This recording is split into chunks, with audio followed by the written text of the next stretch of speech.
Hi everyone, welcome to my channel.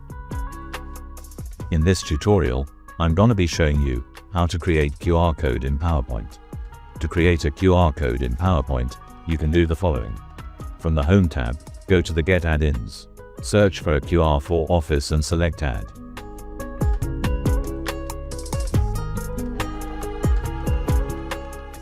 Enter the URL or link you want to use for the QR code.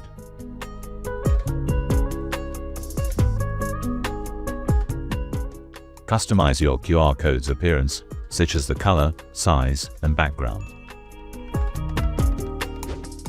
Select Insert to add the QR code to the slide.